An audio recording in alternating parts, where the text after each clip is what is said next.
Police News Network. Alagad ng batas, tagapagtaguyod ng balitang pulis. Sandigan ng mamamayan, patnubay ng katotohanan.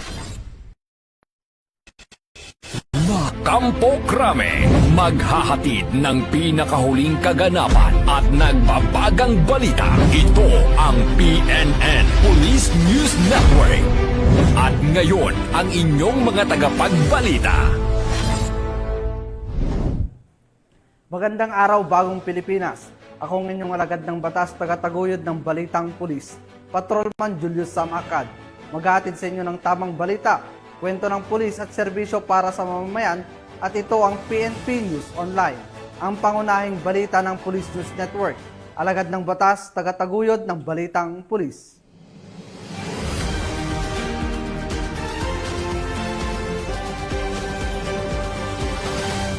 Ngayon ay araw ng linggo at narito ang mga balitang nakalap ng ating mga PNN correspondents sa loob ng linggong ito.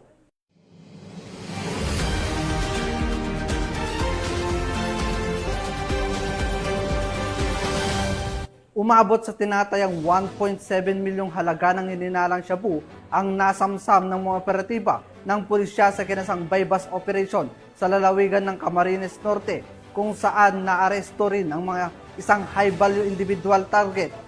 Yan ang tinutukan ni Patrolwoman Carmela Panganiban. Sa ilalim ng pamumuno ni Police Brigadier General Andre Perez Dizon, Regional Director ng Police Regional Office 5, at alinsunod sa direktiba ni Chief PNP, Police General Nicolas D. Torre III na paigtingin ang kampanya kontra illegal na droga sa buong bansa. Dalawang magkapatid na high-value individuals ang naaresto sa isang matagumpay na buy-bust operation sa Purok 4, Barangay Dallas, Labo, Camarines Norte, nito lamang ika-7 ng Hunyo taong kasalukuyan. Kinilala ang mga sospek na sina alias Mary at Mark, kapwa residente ng Barangay Tugos, Paracali, Camarines Norte. Nakuha mula sa kanilang pag-iingat ang tinatayang 250 grams ng hinihinalang shabu na may halagang 1,700,000 pesos. Pinangunahan ang operasyon ng ODRDO RPDEU 5 sa pagkikipagtulungan ng Labo Municipal Police Station, Provincial Police Drug Enforcement Unit, Provincial Intelligence Unit ng Camarines Norte PPO, at sa mahigpit na koordinasyon ng Philippine Drug Enforcement Agency Regional Office 5. Sa kasalukuyan ay nasa kustodiya ng Labo MPS ang dalawang sospek para sa kaukulang dokumentasyon at disposisyon. Maharap sila sa kasong paglabag sa Republic Act 9165 o ang Comprehensive Dangerous Drugs Act of 2002. Mula dito sa Legazpi City, Albay, ako ang inyong PNN correspondent, Patrolwoman Carmela Bianca Panganiban, alagad ng batas, tagataguyod ng balitang pulis. Maraming salamat, Patrolwoman Panganiban. Bunga ng mas pinaigting na presensya ng kapulisan sa Kalakhang, Maynila, alinsunod sa direktiba ni Chief PNP Police General Nicolas Torre III, nasa kote ang 10 katao sa lungsod ng Parañaque matapos maaktuhang nagnakaw ng kable. Patrolwoman Mary Tony Beba sa report. Pasado 3:30 ng madaling araw, kamakailan lang, naaresto ng mga tauhan ng Don Bosco Police Substation ang isang grupo na kinabibilangan ng 10 lalaki matapos maaktuhang pinuputol ang mga underground copper cable ng PLDT sa France Street, Parañaque City. Ayon sa ulat, dakong 12:30 ng tanghali nang magsagawa ng mobile patrol ang mga pulis. Napansin nila ang isang nakaparadang delivery truck sa tapat ng isang service center. Dito nadatnan nilang abala sa pagputol ng mga kable ang ilang kalalakihan.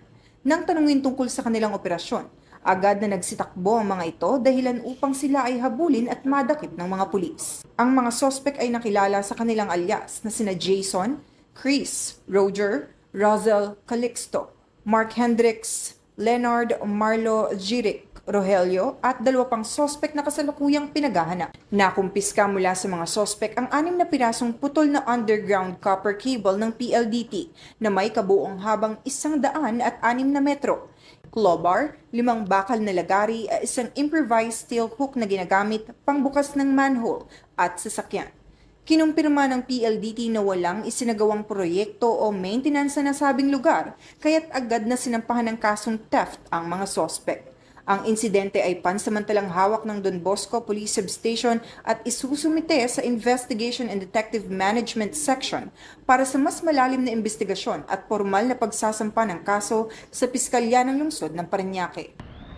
Mula dito sa Southern Police District, ako ang inyong PNN correspondent, Patrolwoman Meriton Veva, alagad ng batas, tagataguyod ng Balitang Pulis.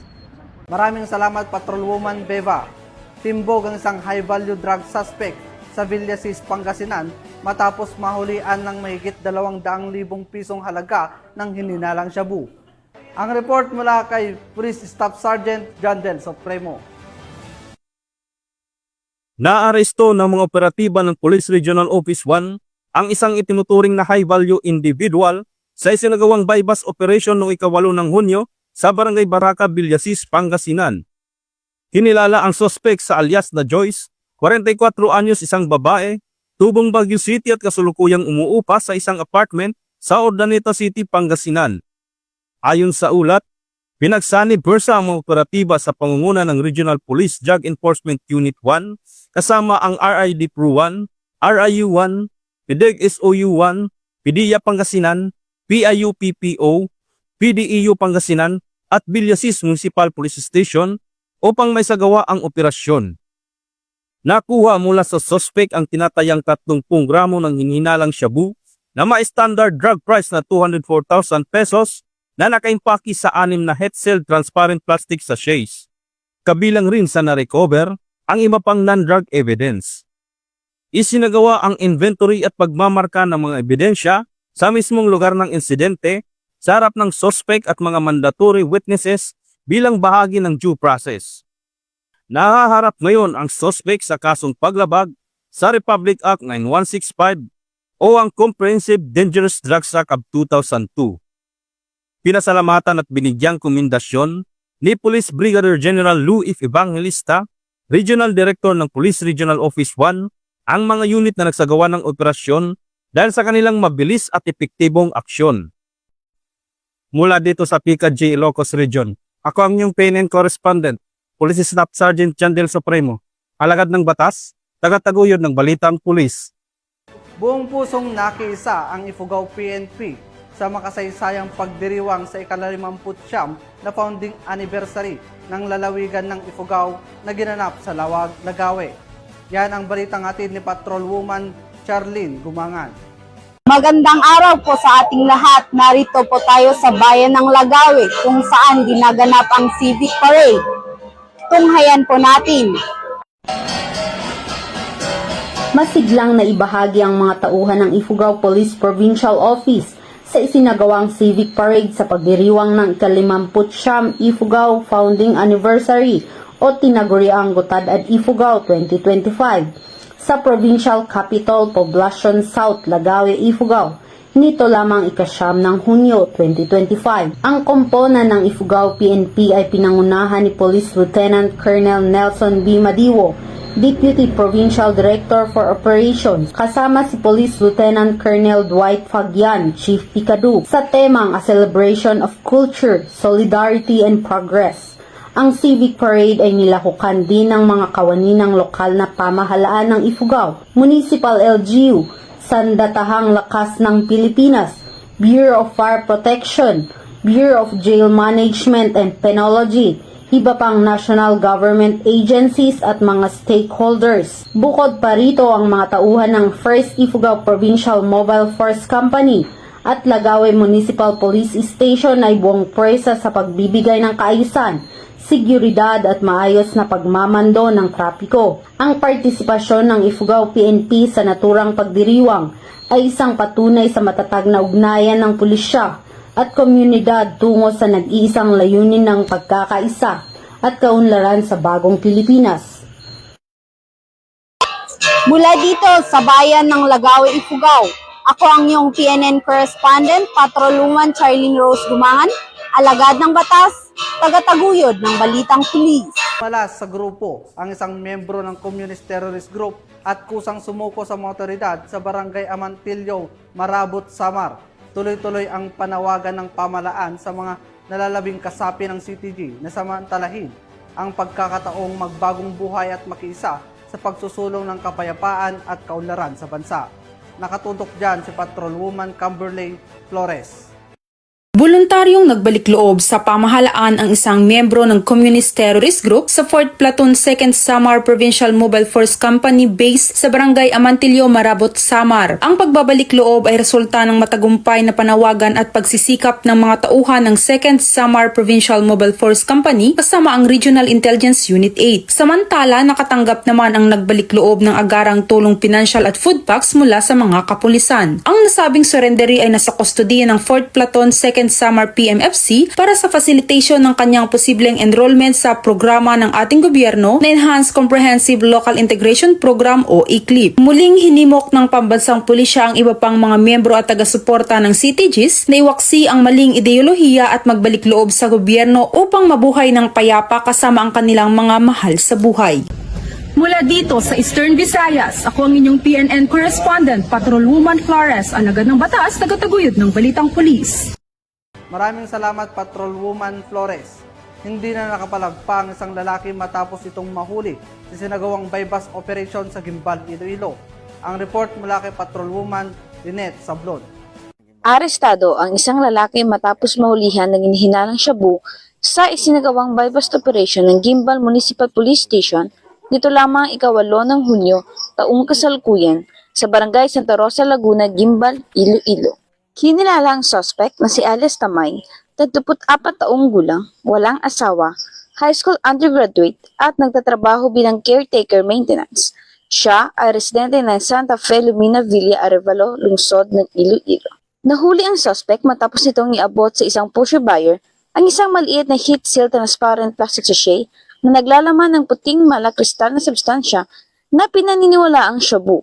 Agad siyang inaresto ng mga operatiba ng Gimbal MPS matapos ang aktong transaksyon. Sa isinagawang body search, na-recover mula sa suspect ang sumusunod. Isang maliit na sachet ng inihinalang shabu bilang buy-bust item, isang malaking sachet ng inihinalang shabu na nasa kanyang pagmamay-ari, buy-bust money na nagkakalaga ng 1,400 pesos at isang itim na coin purse. Tinatayang may kabuang 4.5 gramo na inihinalang shabu ang nakumpiska mula sa suspect, na tinatayang may street value na 30,600 pesos batay sa umiiral na presyo ng iligal na droga na 6,800 kada gramo. Nahaharap ngayon ang suspect sa kaso paglabag sa Republic Act 9165 o ang Comprehensive Dangerous Drugs Act of 2002. Patuloy ang paalala ng pulisya sa publiko na makipagtulungan sa mga otoridad sa paglaban sa iligal na droga sa kanilang komunidad. Mula rito sa Western Visayas, ako niyang PNN correspondent, Patrolwoman Lynette Sablon, alagad ng batas, tagataguyod ng Balitang Pulis. Maraming salamat Patrolwoman Sablon. Nasamsam ang mahigit 100,000 pisong halaga ng shabu mula sa isang tulak ng droga sa sinagawang bypass operation sa Mandaue City, Cebu. Magbabalita dyan si Patrolwoman Judith Nicanor.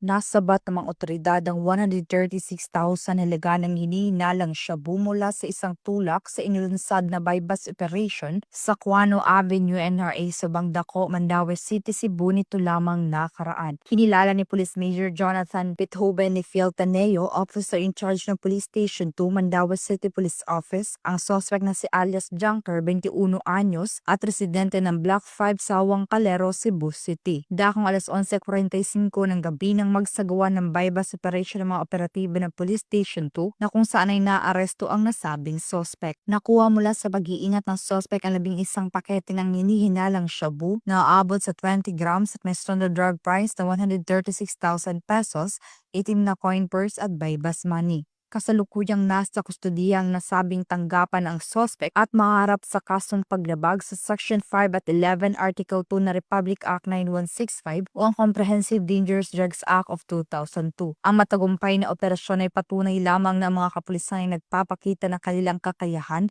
at kasanayan sa pagsupo ng iligal na droga at pagprotekta sa kaligtasan at kaayusan ng mamamayan para sa isang mapayapang bagong Pilipinas. Mula dito sa Mandaue City Police Office, ako ang inyong Police News Network Correspondent, Patrolwoman Judith Nicanor, alagad ng batas, tagataguyod ng Balitang Pulis. Maraming salamat Patrolwoman Nicanor. Arestado ang isang high-value individual sa sinagawang search warrants operation ng mga otoridad sa Makilala, Cotabato. Nakibalita dyan si Patrolwoman Resely Umalay. Arestado ang isang high-value individual sa ikinasang search warrant operation ng mga kapulisan sa Purok Durian, Barangay Saging, Makilala, Cotabato. Ting matagumpay ang nasabing operasyon sa pinagsamang puwersa ng mga tauhan ng Makilala Municipal Police Station. Nakumpiska mula sa sospek ang 7 pakete ng hinihinalang shabu na tumitimbang ng 1 gramo at nagkakahalaga ng 6,800 pesos. Patunay lamang na ang pambansang pulisya ng Pilipinas, katuwang ang ibang ahensya ng gobyerno ay patuloy sa pagsugpo sa mga iligal na gawain upang mapanatili ang kapayapaan at kaayusan tungo sa isang bagong Pilipinas. Mula dito sa General Santos City, ako ang inyong PNN correspondent, Patrolwoman Resely Umalay, alagad ng batas, tagataguyod ng Balitang Pulis. Maraming salamat, Patrolwoman Umalay. Ipinamalas ng Police Regional Office 13 ang kahandaan at determinasyon nito na makasabay sa makabagong panahon sa pamamagitan ng pagpapatupad ng modernisadong kagamitan at sistema, kabilang ang 5-minute police response time alinsunod sa direktiba ni PNP Chief Police General Nicolas Torre III. Patrolwoman Karen Malinlin sa report. Ipinamalas ni Police Brigadier General Christopher N. Abrahano, Regional Director ng Pro 13, ang pagsulong ng modernisasyon sa hanay ng kapulisan at pinangunahan ang pagsusuri ng 5-minute police response time sa rehiyon sa isinagawang press briefing nito lamang ika-9 ng Hunyo taong kasalukuyan. Dinaluhan ito ng mga miyembro ng Pro 13 Command Group, mga regional and personal staff at mga kasapi ng media. Isa sa mga tampok na bahagi ng aktibidad ay ang simulation exercise kung saan inimbitahan ang media upang pumili ng isang lugar para sa mock accident. Napili ang Surigao City bilang target na lokasyon at agad na nagpadala ng mga pulis mula sa Surigao City Police Station. Agad namang nakarating ang mga pulis sa loob lamang ng 5 minuto.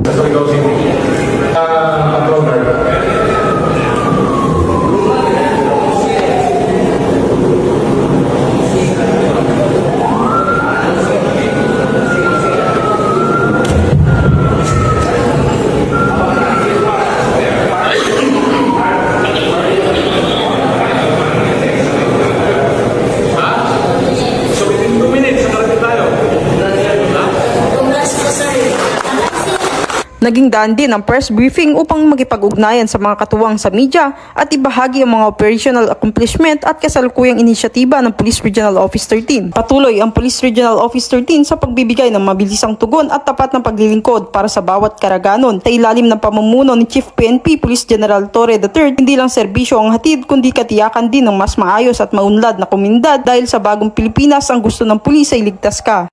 Mula dito sa Police Regional Office 13, ako ang iyong PNN correspondent, Patrolwoman Karen A. Malinlin, alagad ng batas, tagataguyod ng Balitang Pulis. Sa ngalan ng pamunuan ng Philippine National Police sa pangunguna ni Chief PNP Police General Nicolas Torre III at sa pamumuno ni President Ferdinand Bongbong Marcos Jr., kami ay maglilingkod sa bawat Pilipino at magbibigay ng tama at balansing balita dahil dito sa bagong Pilipinas, ang gusto ng pulis, ligtas ka.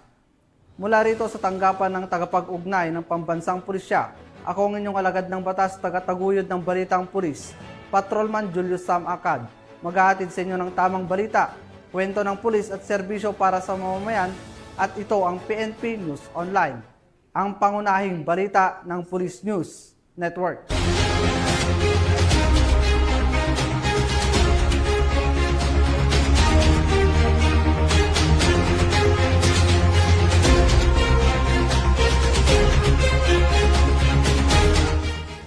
Police News Network, alagad ng batas, tagapagtaguyod ng Balitang Pulis.